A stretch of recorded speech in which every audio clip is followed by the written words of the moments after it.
Early in 2025, Keanu Reeves sat alone in a quiet corner of his home, the kind of place where sunlight filters through old curtains and the only sound is the soft ticking of a clock on the wall. Outside, the world buzzed with noise, news alerts, social media chatter, movie trailers blasting from every screen, but inside there was calm. That calm, however, was layered over something heavier, a quiet kind of pressure that had been building for weeks. His phone hadn't stopped ringing.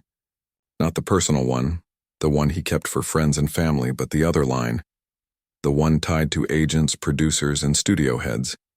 Offers poured in like rain after a drought, a superhero role with a 9-figure paycheck, a streaming deal that promised global exposure, even a reality show concept built entirely around his mysterious lifestyle.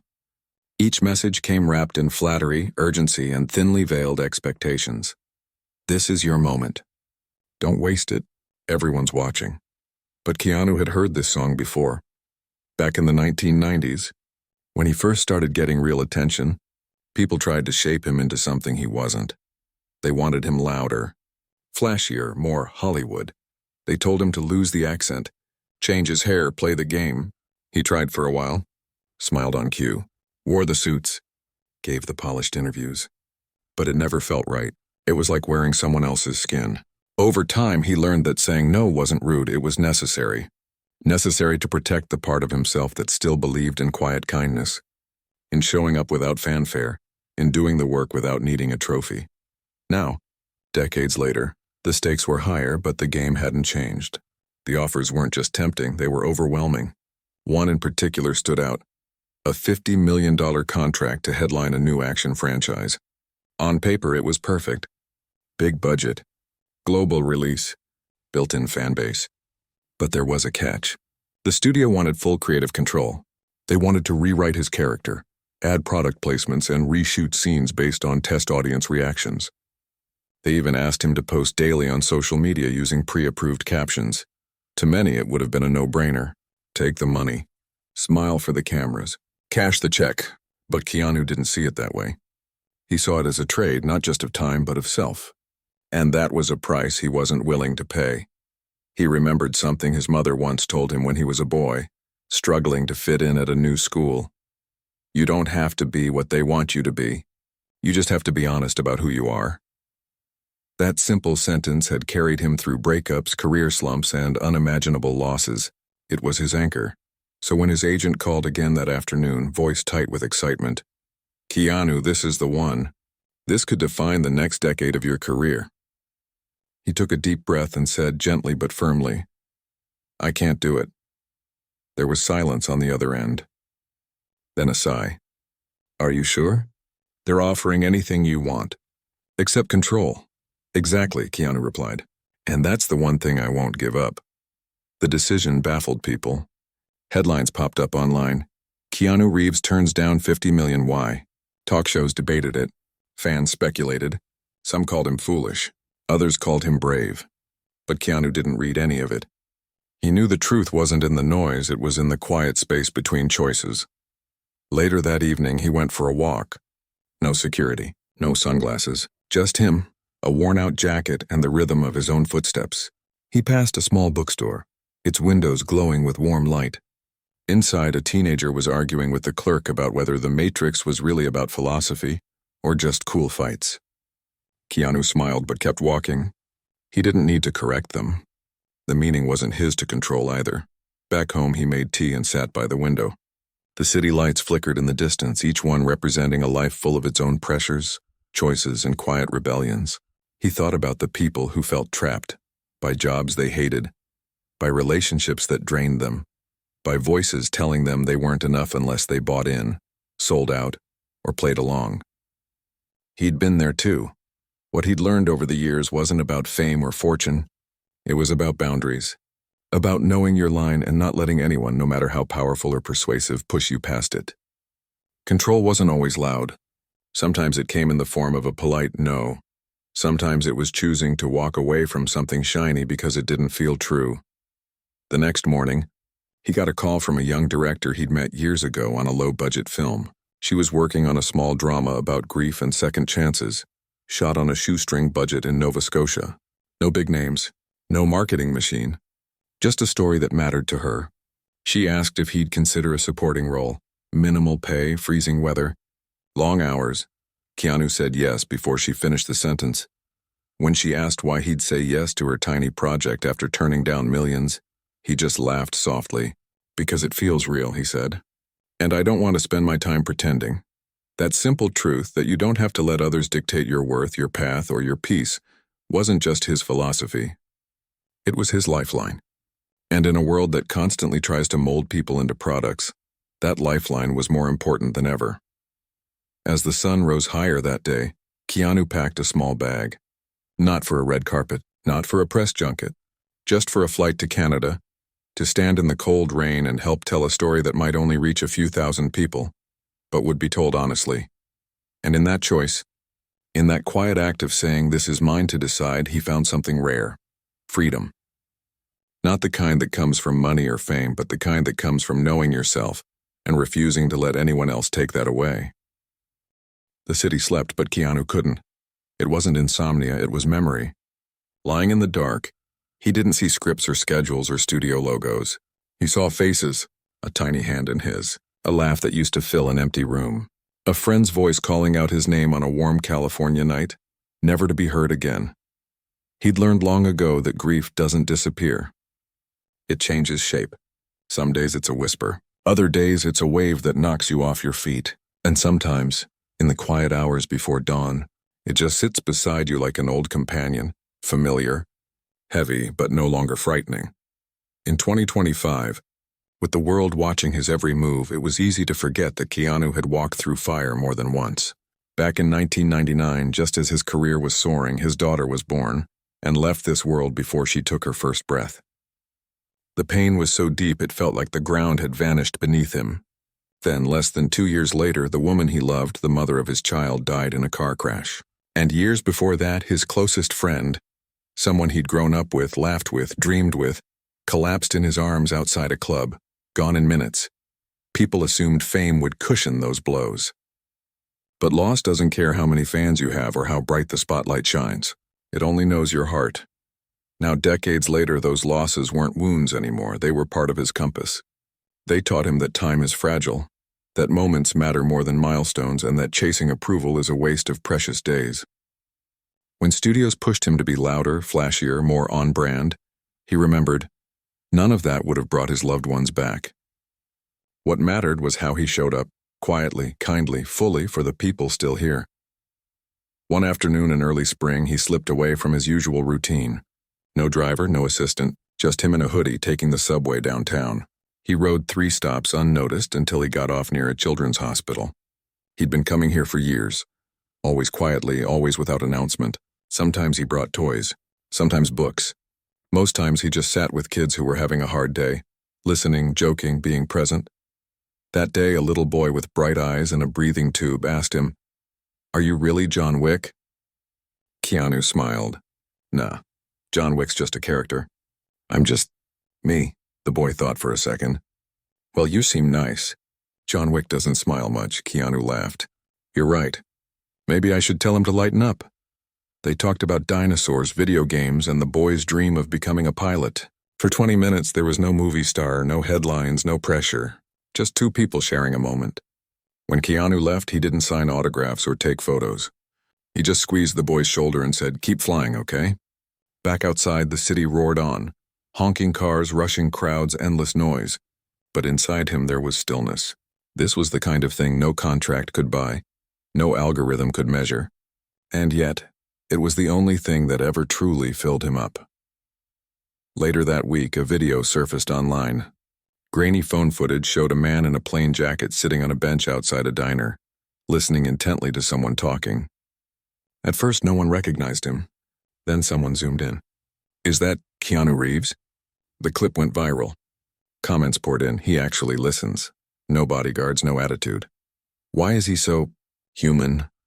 Most celebrities would have issued a statement or posted a polished version of the moment. Keanu did nothing. He didn't need to. The truth was already out there, in the way he looked people in the eye, in the way he held space for strangers without expecting anything back. Critics used to call him wooden because he didn't perform emotion on cue. But those who knew him or even just crossed his path saw something else. Depth. A man who'd lost so much yet chose kindness anyway. Who could have drowned in sorrow but instead used it to understand others' pain. He remembered an interview years ago when a reporter asked, "How do you stay so calm?" He'd paused, then said, "I don't think I'm calm. I just try not to add to the noise." That line stuck with him. In a world that rewards outrage, speed, and spectacle, choosing quiet presence was its own kind of rebellion. Not loud, not flashy, just steady. One evening, while sorting through old boxes in his garage, he found a notebook from the early 2000s. Inside were scribbled thoughts, fragments of poems, and a single sentence underlined twice. "The only thing you truly own is how you treat people." He didn't remember writing it, but it felt like a message from his younger self, bruised but not broken, searching for meaning in the wreckage. Now, in 2025, that belief guided him more than ever. When fans stopped him on the street, he never rushed them. When crew members worked late on set, he made sure they ate before he did. When someone thanked him for a role that helped them through a hard time, he always said, "Thank you for letting it mean something." He knew fame was temporary. Roles faded. Trends changed. But how you made people feel, that could last a lifetime. And that was why, when the world tried to push him into boxes, action hero, recluse, meme, icon, he gently stepped out of them all. Not out of defiance, but because he'd learned the hard way. You can't live someone else's version of your life and still feel alive. The past hadn't broken him. It had clarified him. Every loss, every heartbreak, every moment of silence in a crowded room had carved away the unnecessary, leaving only what mattered: connection, honesty, and the courage to be soft in a hard world. So when people asked why he didn't play the game, why he turned down deals, avoided gossip, stayed off social media, he didn't give long speeches. He just lived his answer, one quiet act at a time. Because in the end, control wasn't about power or money. It was about choosing every single day to honor the truth you carry inside, even if no one's watching. Especially then. The call came on a Tuesday afternoon. Rain tapped softly against the windows as Keanu sat at his kitchen table, reviewing the final pages of a script he'd been working on for months. It wasn't a big-budget spectacle, just a quiet story about an old mechanic who fixes more than just cars. The kind of film that wouldn't trend on social media but might make someone feel seen. He liked that, then his phone buzzed. It was the studio behind his latest project, the one he'd agreed to do after turning down the flashy franchise. The one shot in freezing Canadian towns with a crew who brought their own thermoses and told jokes to stay warm. The film was nearly done. Or so he thought. The voice on the other end was polite but firm. "We've run test screenings," they said. "Audiences loved your performance. But they want more action. Faster pacing. A clearer hero moment. We're planning reshoots next month." Keanu set his coffee down. "Reshoots? I thought we locked the cut." "We did," came the reply. "But marketing feels it needs adjustment. To connect with younger viewers, he knew what that meant. They wanted explosions where there were silences, one-liners where there were glances, a tidy ending where the story asked hard questions, and they wanted him to smile more. Always smile more. A few years ago, he might have gone along with it. Not because he agreed, but because it was easier. But time and loss and quiet reflection had taught him something important. Compromise is noble when it's about collaboration. But surrender is different. Surrender is when you give up your voice to keep the peace, and peace bought that way never lasts. He took a breath. "I appreciate the feedback," he said calmly. "But I signed on because this story felt honest. If we change it to chase trends, we lose that." There was a pause. Then carefully, "Keanu, you know how this works. The film needs to perform. We're talking about millions of dollars." "I know," he said. "But I also know what I agreed to." And part of that agreement was final cut. Another silence. Longer this time. He could almost hear the gears turning on the other end, calculating risk, weighing his star power against their desire for control. Finally, they said, "Let's talk in person." He agreed. Not because he planned to change his mind, but because he believed in showing up, even when it's hard. The meeting happened 2 days later in a sleek office downtown. Glass walls, expensive art, bottled water served in silence. Executives sat across from him, smiling, nodding, speaking in that smooth corporate language that sounds like agreement but means pressure. They praised his vision. They called him a true artist. Then they slid a revised schedule across the table. Reshoot dates, new script pages, a list of suggested emotional beats. One of them leaned forward. Look, we're not asking you to sell out. We're just asking you to meet the audience halfway. Keanu looked at the pages. They'd turned his character, a man grieving his son, finding healing through small acts of repair, into someone who delivers a fiery speech, wins a street race, and ends with a wink. It wasn't his story anymore. It was a costume. He pushed the papers back. Meeting the audience halfway is fine, he said gently, but not if it means walking away from the truth of the story. That's not halfway. That's abandoning it. The room grew quiet, not angry, just surprised. They weren't used to hearing no from someone who could so easily say yes and cash a check. Later that week, rumors started. Keanu causing delays. Creative differences stall release. Some entertainment blogs painted him as difficult, out of touch, too idealistic for today's market. He read one headline and chuckled. Idealistic, they called it, as if believing in your work was a flaw. But something unexpected happened next. A young camera assistant posted a photo from the original shoot, Keanu kneeling in the snow, helping her adjust a lens, both of them laughing despite the cold. She wrote, "He stayed late every night to make sure every shot felt real. Not flashy, real." The post got thousands of likes. Then a screenwriter shared how Keanu had rewritten one of his own lines to give more depth to a minor character just because he thought the story deserved it. No credit, no mention. Just care. Slowly, the narrative shifted. People weren't just talking about the movie. They were talking about what it meant to stand by your work in a world that rewards speed over soul. One afternoon, Keanu walked into a small coffee shop near his editing suite. As he waited in line, two teenagers behind him were arguing. "He's being selfish," one said. "It's just a movie." The other shook her head. "No, he's protecting it, like, if you wrote a song about your grandma, would you let someone change the lyrics to make it catchier?" The first teen paused. "I guess not." Keanu smiled into his coffee. That was it exactly. It wasn't about ego. It was about respect, for the story, for the people who helped tell it, for the audience who deserved something true. Back in the editing room, he worked with the director they'd hired together, a woman who'd made short films about immigrant families and second chances.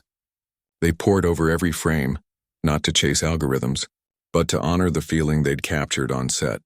Loneliness, hope, the quiet courage of showing up when it hurts. When the studio finally backed down, agreeing to release the film as shot, it wasn't because Keanu shouted or threatened. It was because he simply refused to move. Not loudly, not dramatically, just steadily like a tree in the wind, and in that refusal something powerful happened. Other creators started speaking up too. A musician delayed her album to re-record vocals that didn't feel right. A writer pulled his book from a publisher that wanted to soften its message. None of them mentioned Keanu by name, but his quiet stand had given them permission to trust their own gut. Because that's what real rebellion looks like sometimes. Not fireworks, not speeches. Just a person saying, "This matters to me," and holding that line, even when it costs them. Keanu never saw himself as a symbol. He was just a guy who'd learned through joy and pain that the only thing you truly own is your integrity, and once you give that away, no amount of money or fame can bring it back. So he kept editing, kept listening, kept choosing truth over trend, and in doing so he reminded everyone watching that you don't have to be loud to be strong. Sometimes the strongest thing you can do is stay still and say gently but firmly, "This is mine." It started with a letter, not an email, not a tweet. An actual envelope, hand-addressed with slightly smudged ink and a coffee stain in the corner. It arrived on a rainy Thursday, tucked between bills and movie scripts. Keanu almost missed it. Inside was a note from a filmmaker he'd met briefly at a small festival years ago. Someone who'd made a short film about a fisherman and his grandson, shot on borrowed equipment and funded with birthday money. The letter was humble, almost shy in its wording, but the message was clear. "Your choice to walk away from that big deal gave me the courage to say no to a streaming offer that would have stripped my story of its soul. I'm making my film my way. Thank you for showing me that's still possible." Keanu read it twice. Then he folded it carefully and put it in the drawer where he kept things that mattered. Not awards or contracts, but notes like this. Photos from fans, a pressed flower from a child he'd met at a hospital years ago. He hadn't expected his decision to ripple outward. He'd just been trying to live by his own rules. But life has a way of turning quiet choices into quiet revolutions. Not long after, a tech company CEO gave a rare interview.